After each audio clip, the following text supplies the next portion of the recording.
Welcome to episode 5 of Black is Evil and White is Good. It's another perspective with I, the mystic philosopher. And yes, my melanin people, it is high time for reasoning. Here in episode 5 of Black is Evil and White is Good, I will talk a little and share some of my perspectives on the entity called family, with primary focus on the preservation of our melanin people and our families of African ancestry. In the previous episode, I gave the English dictionary's meaning and definition of self-preservation, which I will again repeat. Self-preservation is 1. Preservation of oneself from destruction or harm.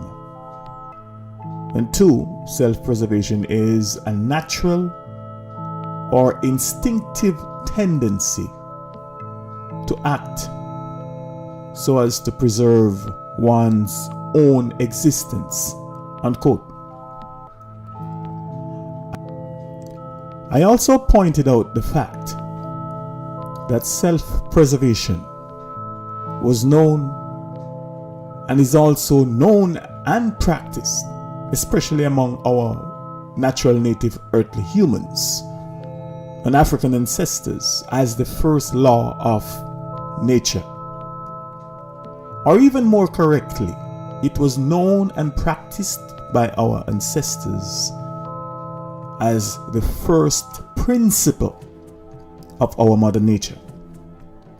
And why did our African ancestors and natural native earthly humans simply viewed and practice self-preservation as the first principle or the first law of mother nature, you may ask? The answer is quite simple. They, meaning our African ancestors, were not of the Caucasocentric, scientific, God-complex superiority mindset as the Caucasians, who to this day believe that they were and that they are created by their God, who invested them with superior power, also known as white power, to have dominion, to have dominance and total control over our mother nature, over the skies, the earth, the seas, and all that which is natural and dwell therein, meaning all that which is natural and all that which is of our mother nature. In fact, for those of us who may be able to see, the evidence will show, and the evidence is showing that they are even today behaving as if they want to, and they are attempting to, in the name of their God, called science and technology, to quote-unquote recreate nature, to quote-unquote recreate the world. They want to convert, and in fact they are converting all that which is natural into all that which is artificial. Anything or anyone natural, and anyone that is defending that which is natural, is not considered good enough for them. The Caucasocentric scientists and technologists, etc. They think they have the right to determine if, when, or where the rain falls. If, when, or where the wind blows. They think they have the right to determine if, when, or where the sun shines. If, when, or where the river flows. if, when, or where the sea tide rises or falls. They think they have the right to determine if, when, or where, who lives and who dies. If, when, and where we live and when we die, etc., etc. However, quite the contrary, or quite the opposite, our natural native earthly humans and African ancestors viewed self-preservation, the first law or the first principle of nature, or to be more correct, our African ancestors viewed the first principle of our mother nature from a natural African-centered perspective, also known as a natural Afrocentric perspective. From a natural Afrocentric perspective, meaning that first they, meaning our honorable African ancestors, revered and showed great humility, thankfulness, and appreciation to our beloved source and mother nature, while knowing and recognizing of a fact that she is our life giver, she is our provider and our sustainer. Our honorable African ancestors also knew and understood of a fact that in her, Mother Nature, we live, we breathe, and we have our existence. They also knew and understood of a fact that from her we came, and to her we shall return. Secondly, they simply and obediently observed, learned from her, and cooperated with her, our Mother Nature, and lived free while drumming, dancing, and feasting in her blessings.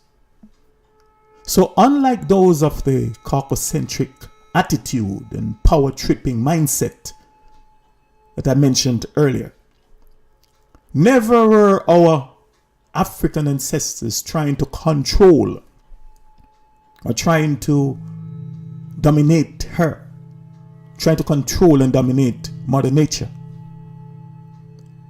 Moreover, quite unlike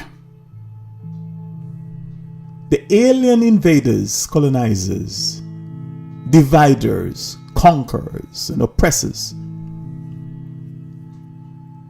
our honorable ancestors were smart and wise enough to know that trying to control and trying to dominate our Mother Nature, trying to dominate our mother, would not only be foolish, irreverent, shameful, disgraceful, and disrespectful, but that it would be like fighting a losing battle.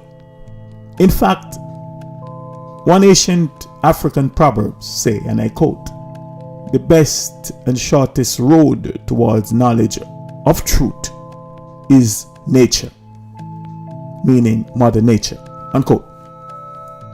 From my perspective, only those that are themselves deceived by their own haughtiness and cockiness, fools that would think or believe that they could or that they can dominate the only source from whence true knowledge and true understanding can be obtained, and that of course is from Mama Nature. So with that introduction, let me now talk about self-preservation of our family. To preserve one's own existence means to act in order to preserve one's own family. And who or what is family?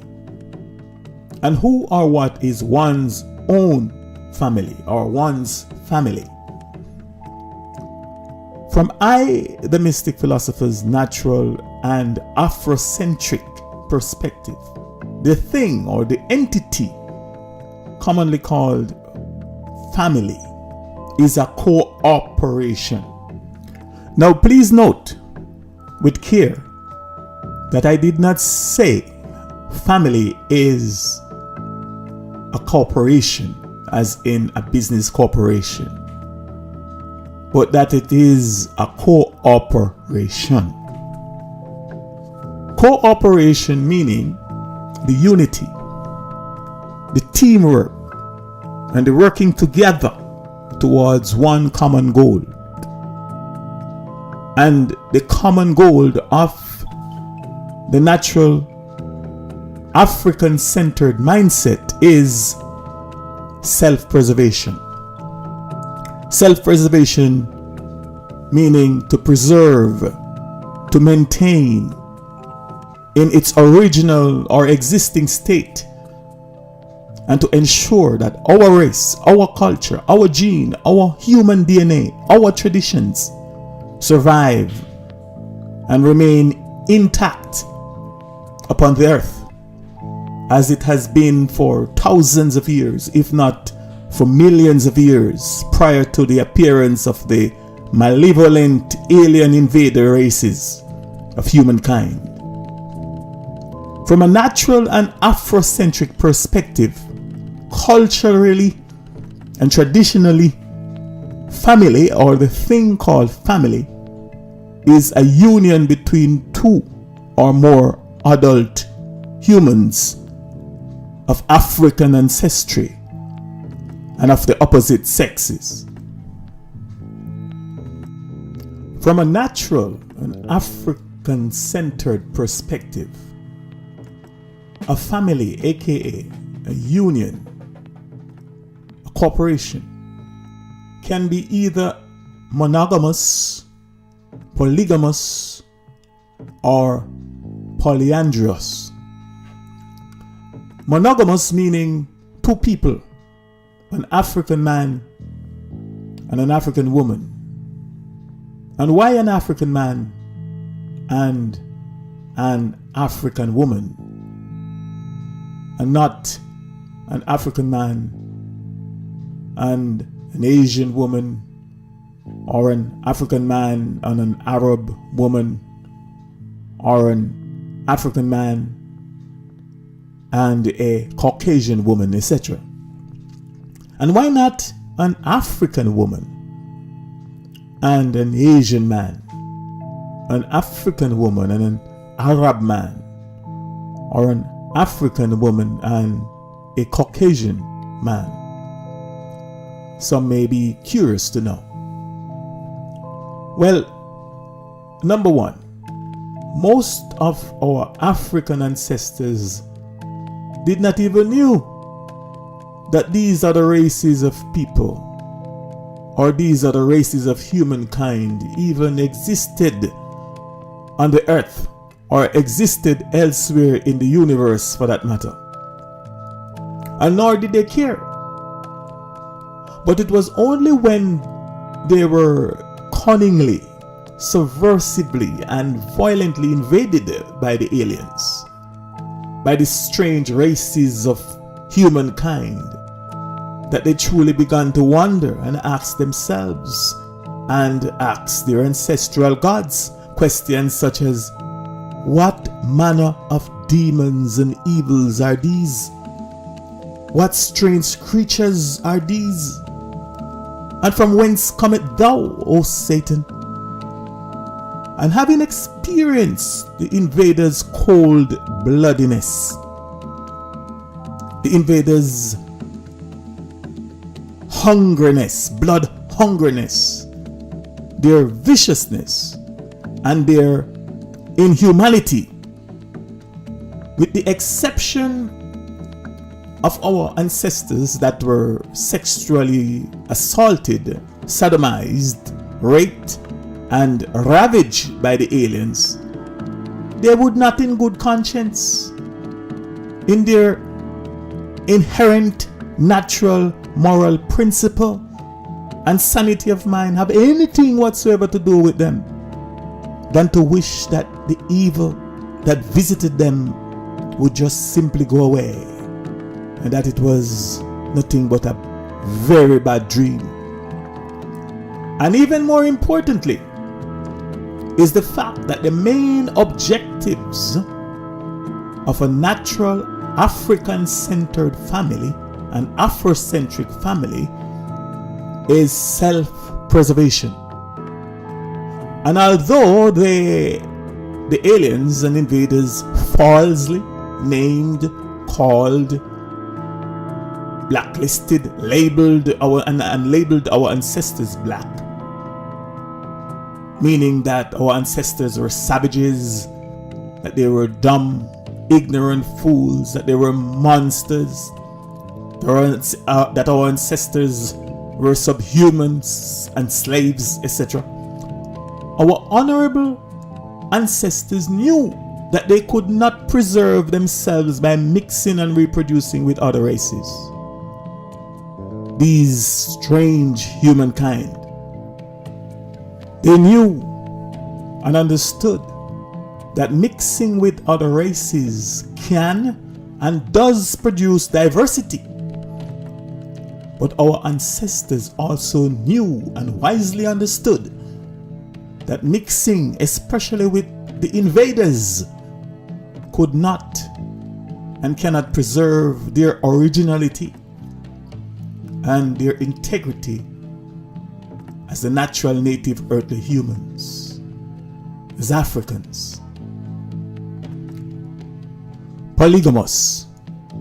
From a natural and African-centered perspective, polygamous means an African man with more than one African woman. And polyandrous, meaning an African woman with more than one African man.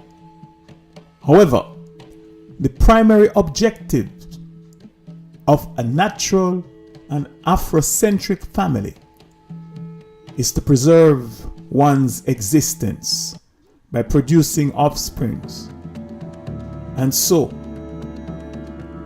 the natural cycle, also known as self-preservation, will continue or continues everlastingly.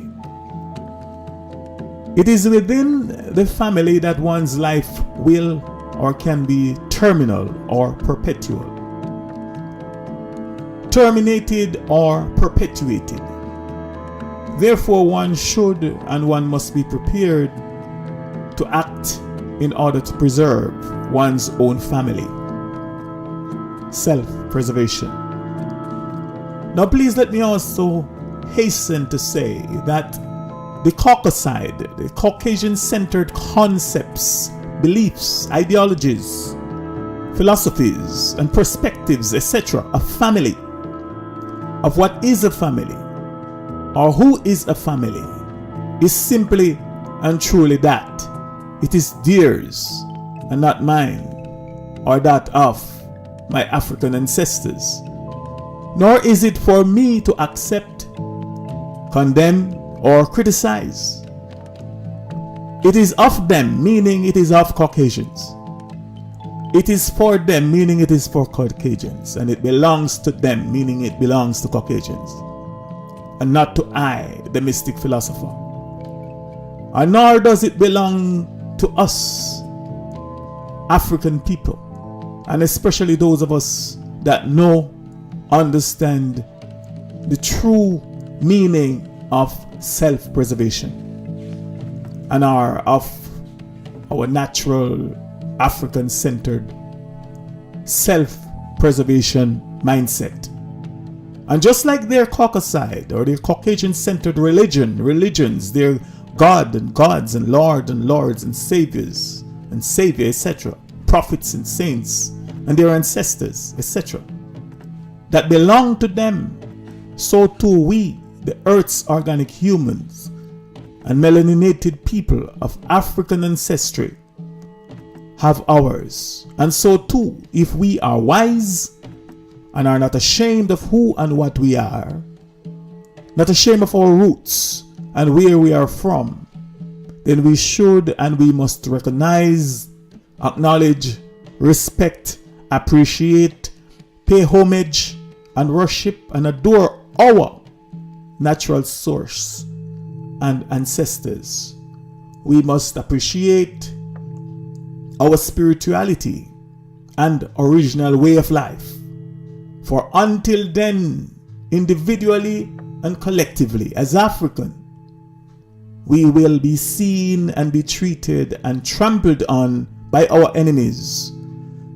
They will continue to see and treat us as the black people, as their property, and as their mindless slaves.